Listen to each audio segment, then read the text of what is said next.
Bismillahirrahmanirrahim. Assalamualaikum warahmatullahi wabarakatuh. Innal hamdalillah nahmaduhu wa nasta'inuhu wa nastaghfiruh wa na'udzu billahi min shururi anfusina wa sayyiati a'malina.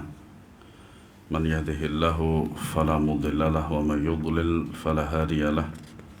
Asyhadu an la ilaha illallah wahdahu la syarika lahu wa asyhadu anna Muhammadan abduhu wa rasuluh. Ya ayyuhalladzina amanu taqullaha haqqa tuqatih wa la tamutunna illa wa antum muslimun.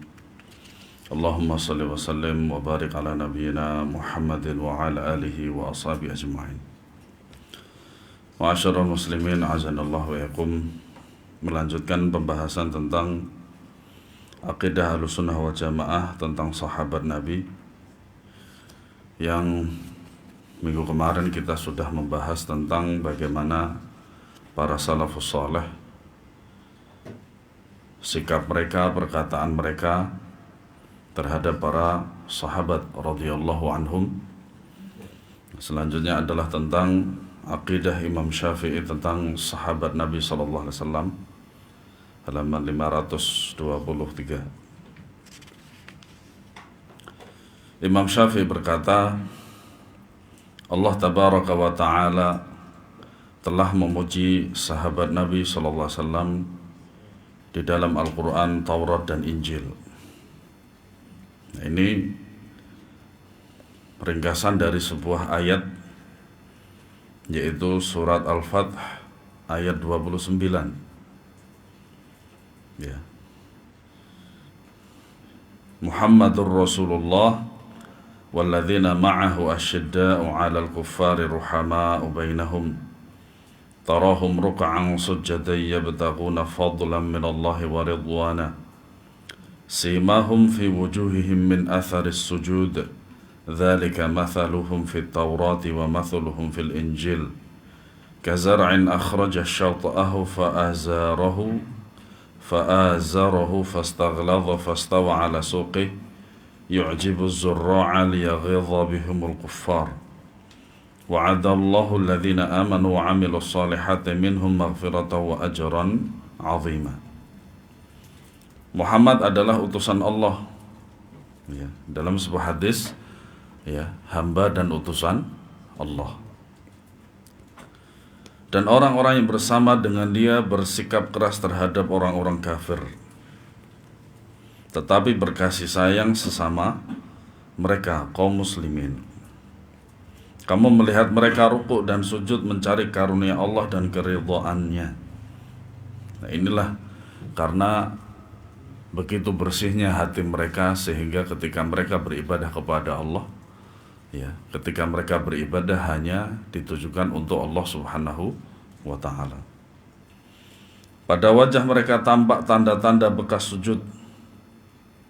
Demikianlah sifat-sifat mereka yang diungkapkan dalam Taurat dan sifat-sifat mereka yang diungkapkan dalam Injil, yaitu seperti benih yang mengeluarkan tunasnya, kemudian tunas itu semakin kuat lalu menjadi besar dan tegak lurus di atas batangnya. Tanaman itu menyenangkan hati penanam-penanamnya. Makanya Allah subhanahu wa ta'ala dan Rasulnya SAW memberikan apa? Ridha kepada mereka. Radhiyallahu anhum wa radu anhu. Karena Allah hendak menjengkelkan hati orang-orang kafir dengan kekuatan orang-orang mukmin. Makanya orang-orang yang membenci para sahabat mereka adalah orang-orang kafir. Allah menjanjikan kepada orang-orang yang beriman dan mengerjakan kebajikan di antara mereka ampunan dan pahala yang besar. Pahala besar itu adalah surga. Ya. Nah, ini yang dimaksud oleh Al-Imam Asy-Syafi'i rahimahullah. Ya. Telah terlebih dahulu disampaikan tentang keutamaan mereka melalui lisan Rasulullah SAW, sesuatu yang tidak dimiliki oleh seorang pun setelah mereka. Makanya Rasulullah SAW bersabda, khairul quruni qarni, sebaik-baik masa yaitu pada masaku, para sahabat yang berada di dalamnya. Allah pun menyayangi dan menempatkan mereka pada setinggi-tinggi derajat dan kedudukan, yaitu kedudukan orang-orang jujur, para syuhada, dan orang-orang soleh. Semua gelar itu sudah Allah sematkan kepada mereka, ya, karena mereka telah membantu Nabi SAW dalam berdakwah. Ya. Mereka lah yang telah menyampaikan kepada kita sunnah-sunnah Rasulullah SAW, dan mereka lah yang menyaksikan ketika wahyu diturunkan kepada Rasulullah SAW. Nah, ini kita bisa melihatnya pada kitab Badi'il Wahyi, pada Sahih Bukhari atau Sahih Muslim. Alhamdulillah kita sudah ada di situ. Nanti bisa antum melihat di situ tentang bagaimana wahyu itu turun kepada Nabi Sallallahu Alaihi Wasallam. Syukran. Yang paling berat itu seperti salsalatil jaras, seperti lonceng yang sedang berbunyi, sehingga ketika beliau menerima wahyu dalam cara seperti itu, beliau berkeringat deras. Sekiranya beliau berada di atas tunggangan beliau, entah itu kuda atau onta itu tidak akan kuat, akan jatuh pasti.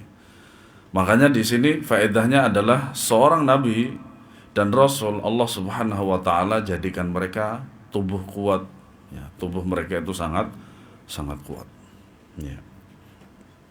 Makanya kata salah seorang ustadz, jikalau tidak kuat dalam berdakwah, jalan di jalan dakwah, maka jangan ikut. Karena memang dakwah demikian. Mereka mengerti apa yang dikehendaki oleh Rasul dalam keadaan umum maupun khusus, dan mereka mengetahui dari sunnahnya apa yang kita ketahui dan apa yang tidak kita ketahui. Ini perkataan Imam Syafi'i. Mereka berada di atas kita dalam bidang ilmu, pengetahuan, ijtihad, sikap wara', serta perkara yang dapat dipahami oleh ilmu dan disimpulkannya. Dan lebih baiknya jangan dibanding-bandingkan, jauh. Pemikiran mereka bagi kita lebih terpuji dan lebih utama daripada pemikiran-pemikiran yang datang dari kita untuk kita. Makanya dalam permasalahan manhaj sering saya sampaikan tentang pemikiran dan pemahaman yang setelah para nabi dan rasul atau setelah para sahabat, pemikiran dan pemahaman tersebut tidak sampai kepada Nabi SAW. Jangankan kepada Nabi, kepada para sahabat saja tidak sampai. Siapa saja yang sempat kami jumpai di antara orang-orang yang kami ridha dan diceritakan tentangnya di negeri kami, dan apa-apa yang dikerjakan dari para sahabat yang tidak diketahui sunnahnya dari Rasulullah SAW, yang sebagian disepakati dan sebagian lagi tidak disepakati, maka begitu pula pendapat kami, dan kami tidak akan keluar dari pendapat-pendapat mereka. Ini bentuk salah satu bentuk sikap Al-Imam Syafi'i di dalam menerima fatwa-fatwa para sahabat. Jika seseorang di antara mereka menyatakan pendapatnya kemudian tidak satu pun yang menyalahkan, maka kita akan mengambil pendapatnya itu. Ini yang disebut dengan ijma'. Ini sebagaimana yang disabdakan oleh Nabi SAW, la yajtami'u ummati ala dhalalah. Bahwasanya umatku tidak akan bersatu di atas kesesatan. Itu maksudnya adalah ijma'nya para sahabat. Ini perkataan beliau di dalam kitab Manaqib Al-Imam Syafi'i oleh Al-Imam Al-Baihaqi dan Manaqibur Razi. Di dalam ungkapan ini terkandung penghargaan yang begitu agung terhadap kalangan sahabat dan pengetahuan beliau akan hak dan tingginya kedudukan mereka di dalam Islam. Itulah yang diyakini setiap pengikut Ahlus Sunnah wal Jamaah.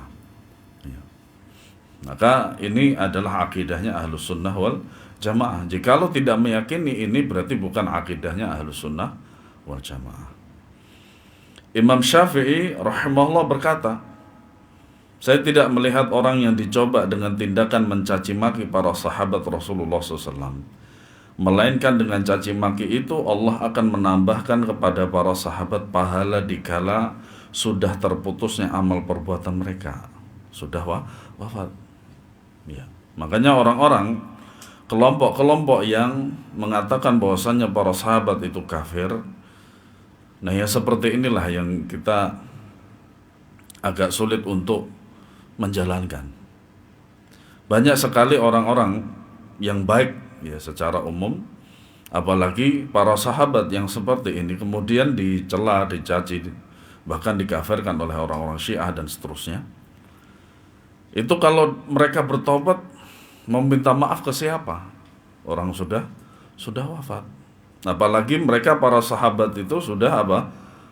Ya, sudah dita'dil, sudah dipuji oleh Allah dan Rasulnya Sallallahu Alaihi Wasallam. Begitu juga dengan kita. Ya. Sekiranya ketika kita menyebutkan keburukan seseorang, ya, tetapi orangnya sudah mati, ini berbeda dengan masalah kesesatan ya. Kalau kesesatan memang harus. Tapi masalah hak dan dia sudah mati, kepada siapa kita harus meminta maaf? Itulah beratnya apa? Sesuatu ya, kita mengatakan sesuatu yang sudah dia mati. Di dalam riwayat Ar-Rabi' terdapat pula pengertian yang sama. Ia berkata, melainkan supaya Allah memberikan balasan untuk mereka dengan sejumlah kebajikan meskipun mereka sudah mati. Bahkan apa yang kita lakukan terhadap agama kita ini dengan dengan bermanhaj salaf, dengan pemahaman salaf, maka mereka para salafus saleh, yaitu para sahabat tabi'in, mereka juga mendapatkan pahalanya sampai yaumul qiyamah. Tidak diragukan bahwa ini akan terjadi pada mereka dengan izin Allah, karena Allah telah mengancam orang yang mengumpat kaum muslimin atau mencela mereka dengan cara mengambil kebaikannya dan memberikannya kepada orang yang diumpat atau dicelanya, sebagaimana keterangannya terdapat di dalam hadis yang menceritakan tentang orang yang pailit. Ya. Nah, hadisnya ada di situ di bawahnya. Makanya sibabul muslimi fisuqun wa qitaluhu kufrun. Ya, mencela seorang muslim adalah sebuah kefasikan dan memeranginya merupakan kekufuran. Apalagi sampai membunuh. Ya, membunuh.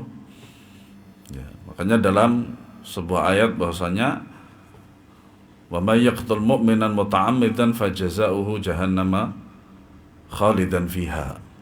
Barang siapa yang membunuh seorang muslim, maka dia akan mendapatkan apa? Azab.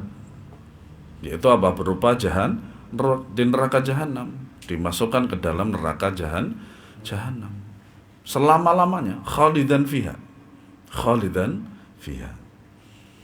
Di dalam hadis tersebut disebutkan bahwa Rasulullah Sallallahu Alaihi Wasallam pernah bertanya kepada para sahabatnya tentang orang pailit. Beliau mengatakan, manil muflis. Ya. Mereka menjawab, orang pailit itu adalah di antara kami, yaitu yang tidak mempunyai dinar wala dirham. Ya. Yang namanya muflis itu bagi mereka tidak punya dinar ataupun dirham. Ya. Artinya tidak mempunyai harta benda dunia. Itu kata para sahabat radhiyallahu anhum tentang kata al-muflis. Kemudian Rasulullah sallallahu alaihi wasallam bersabda, al-muflisu man ya'ti yaumal qiyamati bi salatin wa siyamin ka'amthalil jibali wa ya'ti wa qad syatama hadha wa daraba hadha wa akhadha mala hadha fayakhudha hadha min hasanatihi wa hadha min hasanatihi thumma yulqa fin nar. Waliyadzubillah. Ini hadis ancaman. Ya. Orang yang pailit ialah orang yang datang pada hari kiamat dengan membawa pahala salat dan puasa sebesar gunung. Tetapi ia pun datang dengan membawa dosa, telah mencaci maki orang ini. Ingat, ini tidak berkaitan dengan manhaj loh ya. Karena kesesatan tetap harus dijelaskan. Nah, itu pernah terjadi pada masa Imam Ahmad rahimahullahu taala.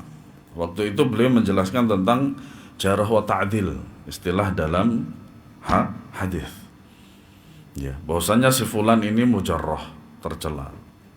Si fulan ini mu'addal, terpuji dan seterusnya. Kemudian ada seorang yang mengingkari itu. Ya, mengingkari apa yang dilakukan oleh Imam Ahmad rahimahullahu taala.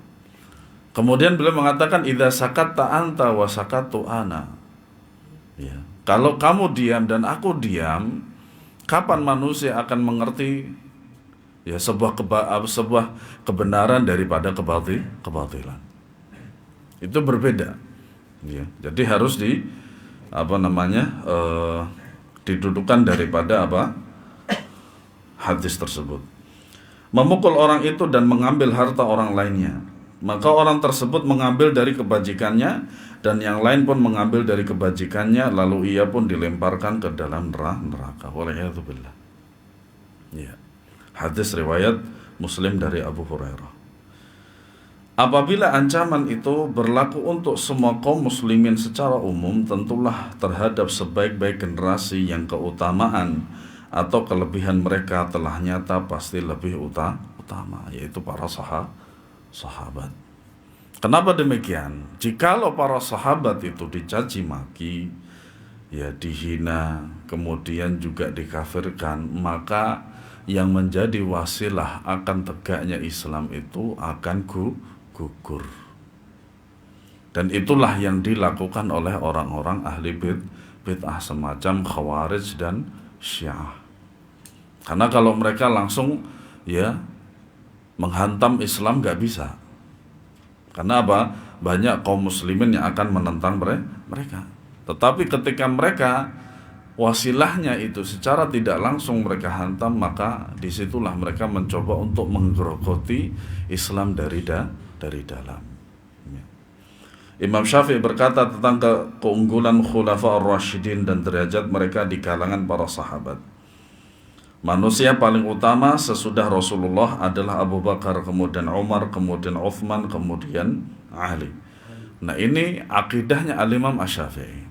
Karena terdapat dua pendapat, ya, ada sebagian mereka yang lebih mendahulukan Ali daripada Uthman. Ya. Beliau juga berkata pengutamaan itu dimulai dari Abu Bakar, Umar, Uthman dan Ali. Ya.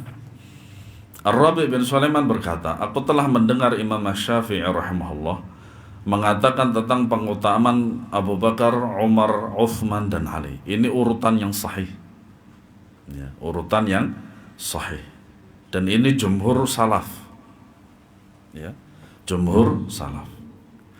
Di antara apa yang diriwayatkan darinya dalam masalah ini dalam bentuk syair, yaitu ucapannya, syahidtu bi anna Allah la syai'a ghairuhu wa asyhadu anna al-ba'tha haqqun wa ukhlisu wa anna 'ura al-imani qawlun muhsinun wa fi'lun zakiyyun qad yazidu wa yanqusu wa anna Abu Bakrin khalifatu Ahmada wa kana Abu Hafsin 'ala al-khairi yahrisu wa ushhidu rabbi anna Uthmana fadilu wa anna Aliyan fadluhu mutakhassasu a'immatu qaumin yuqtada bihudahum lahayyallahu man iyyahum yatanaqqasu lahallahu man iyyahum yatanaqqasu fama lighwatin yashtumuna safahatan wa ma lisafihin la yujabu fayahrusu.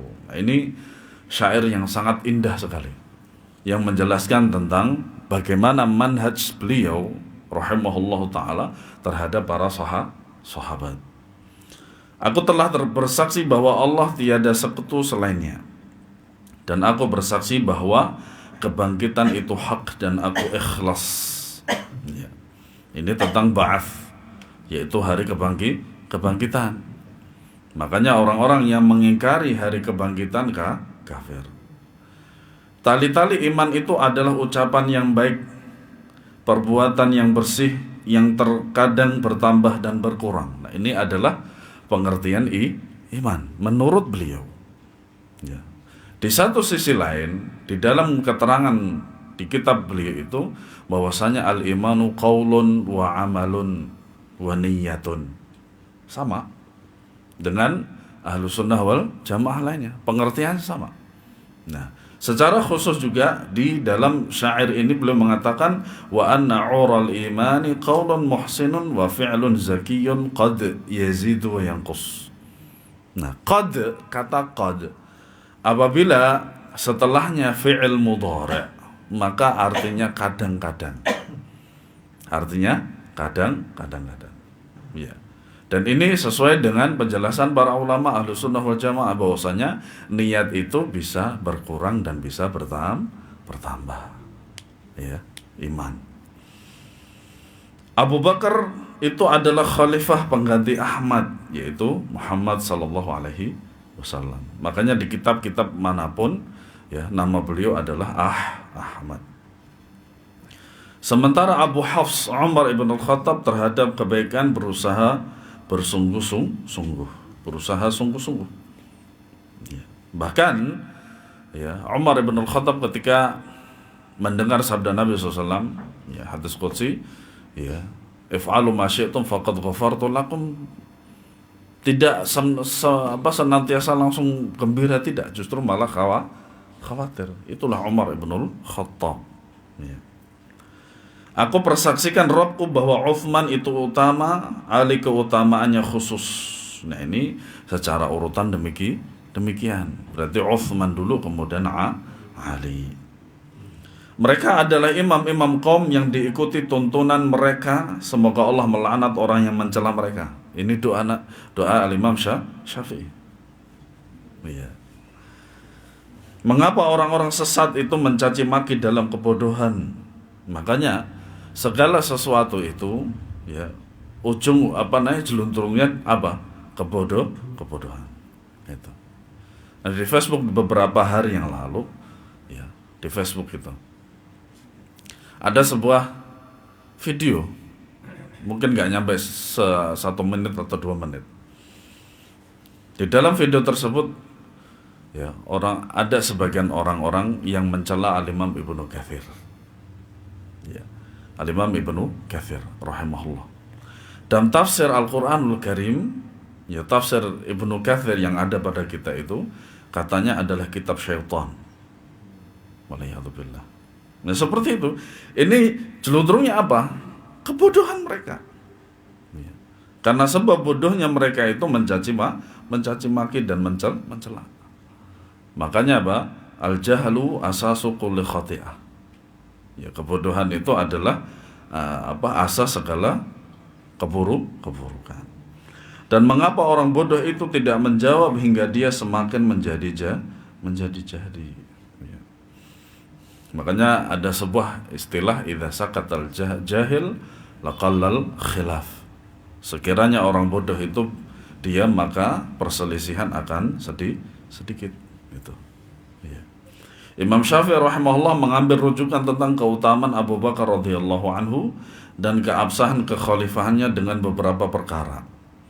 Antara lain melalui sejumlah sinyalemen dari Nabi SAW yang mengisyaratkan kekhalifahan sesudahnya. Ya. Asy-Syafi'i meriwayatkan dengan sanadnya dari Jubair bin Mut'im. Ia bercerita, anna imra'atan atatin nabiyya sallallahu alaihi wasallam fasa'alathu an syai'in fa'amaraha an tarji'a faqalat ya Rasulullah in raja'tu falam ajidka ka'annaka ta'ni al-maut qala fa'ti Abu Bakrin. Bahwasanya seorang wanita pernah datang menghadap Nabi SAW lalu ia bertanya kepada beliau tentang sesuatu, tetapi beliau memerintahkan kepadanya supaya kembali. Kemudian wanita tersebut mengatakan, wahai Rasulullah, jika aku kembali aku tidak akan menjumpaimu, seakan-akan yang dimaksud adalah kematian. Nabi berkata, datanglah kepada Abu Bakar. Nah ini yang disebut dengan tazkiyah atau rekomendasi. Ya. Demikian pula dengan sanadnya dari Hudzaifah ibnul Yaman radhiyallahu anhu, ia menceritakan bahwa Nabi SAW bersabda, iqtadu bil ladzaini min ba'di Abi Bakrin wa Umar. Ikutlah kalian kepada 2 orang sesudahku, yaitu Abu Bakar dan Umar. Nah, berbeda dengan orang-orang Syiah mengatakan bahwasanya Abu Bakar dan Umar itu adalah sejelek-jelek berhala. Walayyazubillah. Ya, karena sudah biasa namanya orang-orang Syiah itu selalu mencela. Hudzaifah berkata lagi, tidak berselisih pendapat seorang pun dari kalangan sahabat dan tabi'in tentang pengutamaan Abu Bakar dan Umar dan mendahulukan mereka atas semua sahabat. Tetapi yang diperselisihkan di antara mereka adalah Ali dan Uthman. Inilah yang disebut dengan istilah tasyayyu'. Kenapa? Berasal dari kata Syiah. Syiah itu lebih mendahulukan Ali dari seluruh sahabat yang ada, bahkan melebihi Abu Bakar dan Umar. Ya. Tapi tasyayyu' di sini ringan, tidak sampai kepada pemahaman Syiah tulen, tidak. Hanya tasyayyu' ringan, yaitu hanya mendahulukan Ali di atas Uthman. Itu saja. Ya. Sebagian ada yang mengutamakan Ali atas Uthman dan sebagian lain mengutamakan Utsman atas Ali. Tapi Al-Imam Syafi'i rahimahullahu taala mendahulukan Uthman atas Ali. Ya. Beliau melanjutkan, kita tidak menyalahkan salah seorang di kalangan sahabat pada apa yang telah mereka kerjakan. Telah berlalu pula ucapan Imam Syafi'i dan mazhabnya tentang pengutamaan Abu Bakar, Umar, Uthman, kemudian Ali. Ya, ini secara khusus memang riwayatnya demikian dari Al-Imam Syafi'i. Tidak ada perbedaan di kalangan salaf tentang pengutamaan Abu Bakar dan Umar. Adapun tentang pengutamaan Uthman dan Ali, jumhur salaf mendahulukan Uthman daripada Ali. Itu jumhur salaf. Iya. Berbeda dengan pendapat ulama Kufah, mereka lebih mendahulukan Ali daripada Uthman. Pendapat ini dinisbahkan kepada Sufyan Ats-Tsauri. Ya, beliau pernah ditanya, apa pendapatmu tentang pengutamaan? Beliau menjawab, kalangan ahlu sunnah dari Kufah mengatakan, yaitu Abu Bakar, Umar, Ali, dan Uthman. Ya. Sementara itu ahlu sunnah dari Basrah. Makanya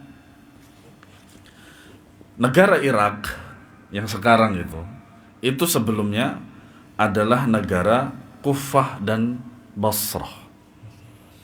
Nah dulu ketika Saudi Arabia belum berdiri, waktu itu masih Hijaz, ya Hijaz atau Najd. Itu ada negeri namanya Bahrain. Sama seperti sekarang ini Kufah dan Basrah. Nah kemudian ketika Saudi Arabia, ya, atau mungkin Jazirah Arab waktu itu, ya, menjadi sebuah negara, maka Bahrain itu tersendiri menjadi sebuah negara tersendiri. Nah sama seperti Irak. Irak dulu sebelum menjadi Irak itu melalui 3 proses. Pertama Kufah sendiri, kemudian Basrah yang terkenal. Kemudian disatukan menjadi Iraqaini atau Iraqan, 2 Irak. Kemudian istilahnya dipangkas lagi menjadi Irak. Nah, 2 kota ini sampai sekarang masih ada. Tapi Iraqaini tadi hilang. Jadilah Irak. Makanya Kufah dan Basrah tetap ada sampai sekarang. Ya. Makanya banyak sekali para ulama, ya, yang lahir dari Kufah dan Basrah Irak. Ahlu sunnah dari Basrah mengatakan yaitu Abu Bakar, Umar, Uthman, dan Ali.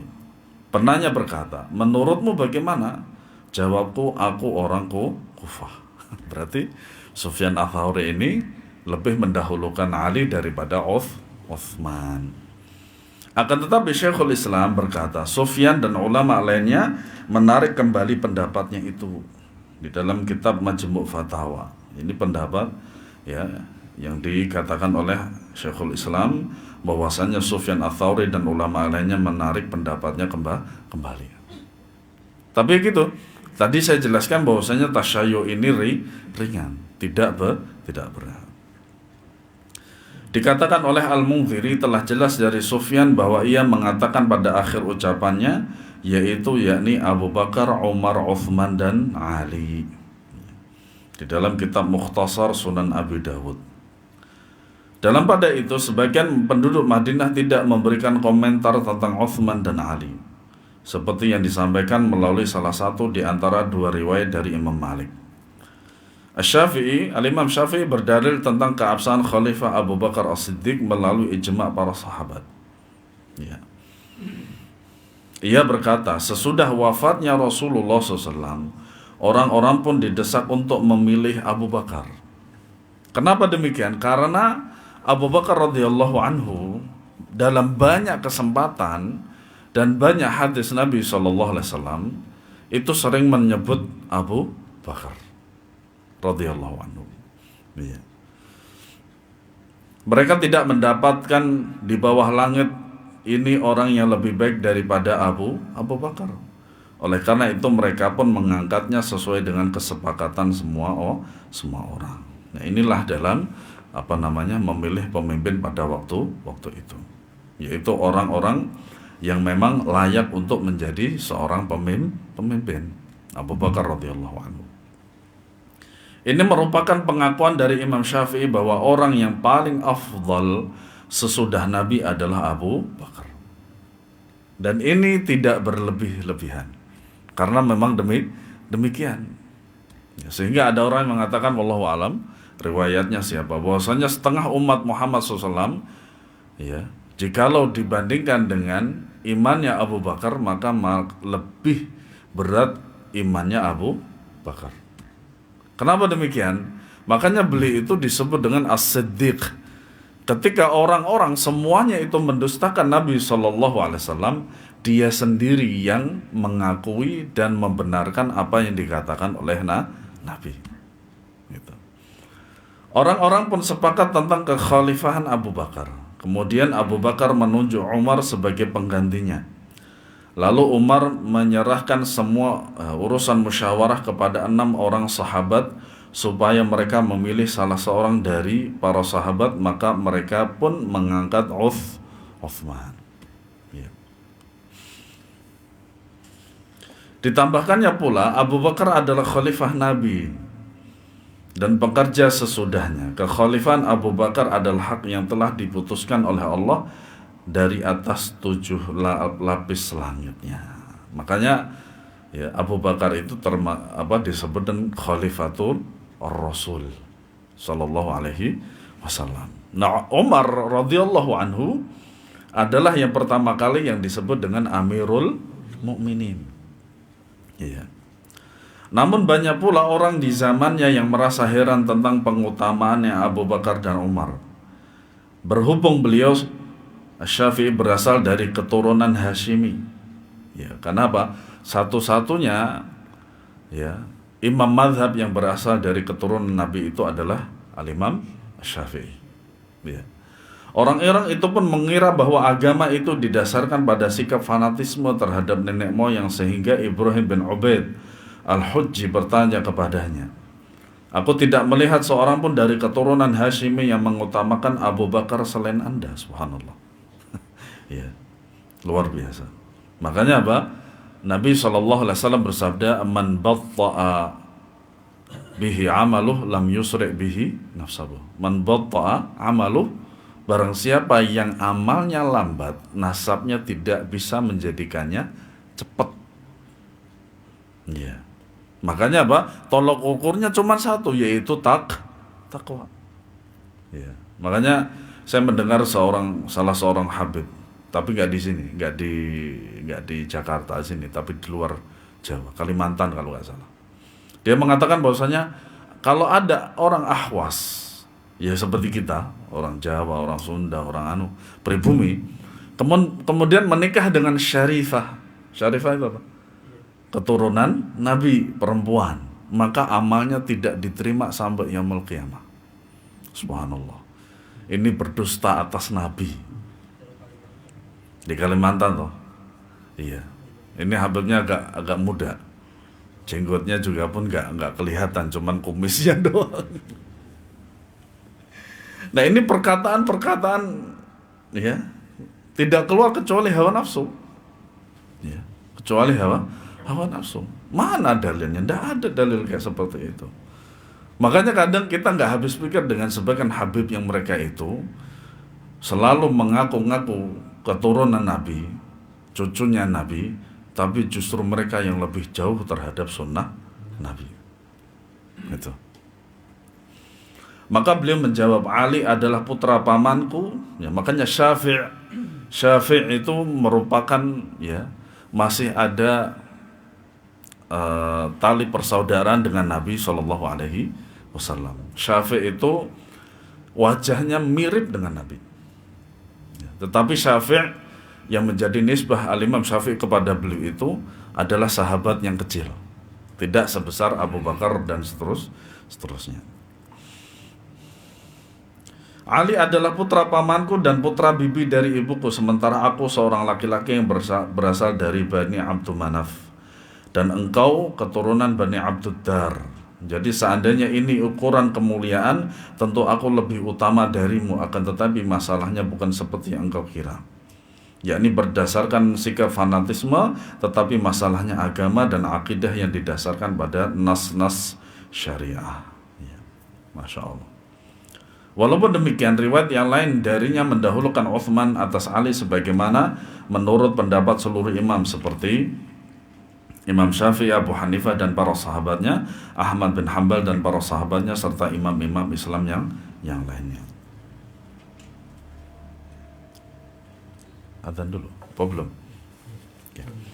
Ayyub As-Sakhtiyani, Ahmad bin Hanbal dan Ad-Daruqutni berkata, siapa yang mendahulukan Ali atas Utsman, sesungguhnya ia telah meremehkan orang-orang Muhajirin dan Ansar. Ini sebagian pendapat para ulama. Hal itu dikarenakan bai'at terhadap Utsman berlangsung atas kesepakatan kaum Muhajirin dan Ansar radhiyallahu anhum. Selain itu, kalaupun Utsman tidak lebih berhak untuk didahulukan, mereka telah mendahulukannya atas dasar kesepakatan. Mereka melakukannya boleh jadi karena mereka tidak tahu akan keutamaan Utsman, atau karena mereka tidak sewenang-wenang dengan mendahulukan al-mafdhul, yaitu Ali, tanpa ada faktor penguat dari sudut pandang agama. Dan bahkan hadis-hadisnya pun juga lebih banyak tentang Utsman radhiyallahu anhu. Maka siapa yang menganggap mereka al-muhajirin dan ansar tidak tahu dan sewenang-wenang, berarti ia telah menganggap remeh mereka. Nah,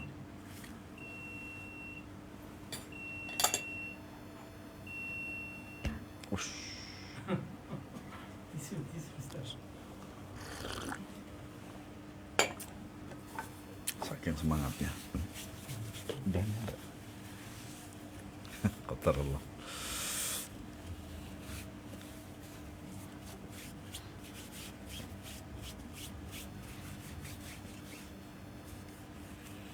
Pengen ngopi juga ini.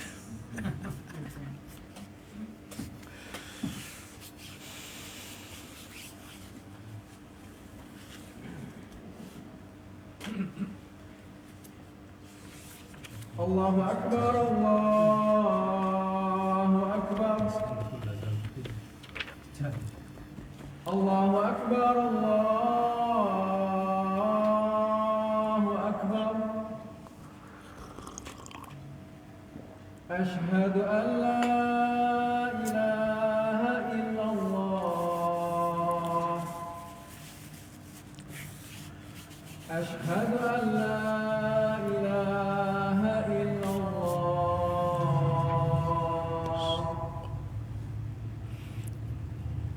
أشهد أن محمدا رسول الله. أشهد أن محمدا رسول الله. حي على الصلاة.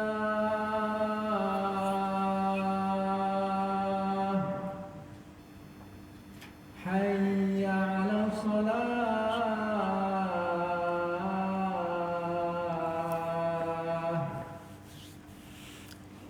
حي على الفلاح.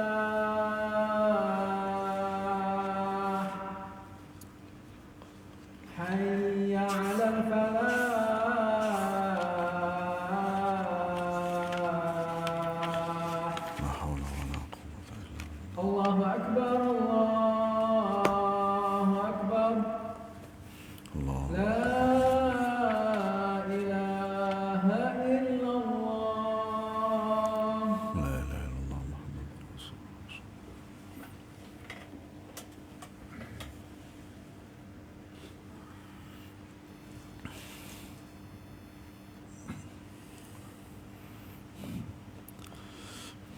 kita habiskan sampai bab ini ya. Melalui keterangan ini jelaslah bagi kita betapa baiknya i'tiqad Imam Syafi'i rahimahullah dan kesungguhannya dalam berpegang kepada nas-nas dan pendapat umum kalangan generasi salaf dari umat ini, serta jauhnya beliau dari sikap fanatisme kepada hal-hal yang bukan hak kebenaran. Namun ini tidak berarti merendahkan Ali karena ia berusaha menempatkannya pada kedudukan yang layak untuknya. Ya, ini yang dimaksud dari pembahasan tentang ya urutan dari para sahabat. Imam Syafi'i menyebutkan tentang Ali bin Abi Thalib radhiyallahu anhu. Ia mengatakan seorang laki-laki dari suatu kaum pernah berkata, tidaklah pergi orang-orang dari Ali kecuali karena ia tidak memperdulikan seseorang. Imam Syafi'i berkata, sebentar, karena pada dirinya terdapat empat macam pekerti yang tidak satu pekerti pun darinya ada pada seseorang, kecuali merupakan hak baginya untuk tidak mempedulikan orang lain. Kemudian beliau ya bersyair, Inna Ali bin Abi Thalib kana zahidan, waz zahidu la yubali bid dunya wala bi ahliha. Wa kana aliman wal alimu la yubali bi ahadin, wa kana syuja'an was syuja'u la yubali bi ahadin. Wa kana syarifan was syarifu la yubali bi ahadin. Ali bin Abi Thalib adalah seorang zahid. Ya, ini terdapat dalam kitab Al-Manaqib Al-Imam Al-Baihaqi. Ya, orang zahid itu tidak mempedulikan dunia dan penghuninya. Artinya tidak terlalu terlena dengan dunia. Dia adalah orang yang berilmu dan orang yang berilmu, tidak memperdulikan seseorang. Makanya ketika kita memegang suatu pendapat daripada imam, maka jangan pedulikan yang lain. Ya. Dia adalah pemberani, dan seorang pemberani tidak akan mempedulikan siapapun. Namanya juga pemberani. Dia adalah orang yang mulia, dan orang yang mulia tidak mempedulikan seseorang. Nah, inilah yang disebut dengan berpendirian teguh. Ya. Imam Syafi'i lalu mengurutkan Khalifah Umar bin Abdul Aziz sebagai Khalifah kelima dari Khulafaur Rasyidin. Beliau rahimahullah berkata, para khalifah itu ada 5, Abu Bakar, Umar, Uthman, Ali, dan Umar bin Abdul Aziz. Nah, perkataan beliau ini menunjukkan bahwasannya beliau mendahulukan Uthman radhiyallahu anhu daripada Ali. Ungkapan serupa diriwayatkan pula dari Sufyan Ats-Tsauri. Ia berkata, siapa yang menduga bahwa Ali radhiyallahu anhu lebih berhak menjadi khalifah daripada Abu Bakar dan Umar, berarti ia telah menyalahkan Abu Bakar, Umar, kaum Muhajirin dan Ansar, dan aku tidak melihat amalnya akan diangkat ke langit. Berarti tidak diterima oleh Allah. Nah, ini perkataan beliau ini membantah orang-orang Syiah. Sufyan juga mengatakan para khalifah itu ada 5, yaitu Abu Bakar, Umar, Uthman, Ali, dan Umar bin Abdul Aziz. Nah, ini juga mengisyaratkan bahwasanya Sufyan rahimahullah ta'ala mendahulukan Uthman di atas Ali. Ya, berarti betul kata siapa? Syekhul Islam bahwasanya beliau rujuk. Keterangan di atas merupakan bantahan terhadap pendapat yang menyatakan kecenderungan Imam Syafi'i rahimahullah kepada Syiah. Padahal beliau rahimahullah sama sekali tidak seperti itu. Ya. Dan bantahannya insya Allah nanti ada di kemudian. Di antara keyakinannya tentang para sahabat ialah beliau tidak mengomentari perselisihan yang terjadi di antara mereka.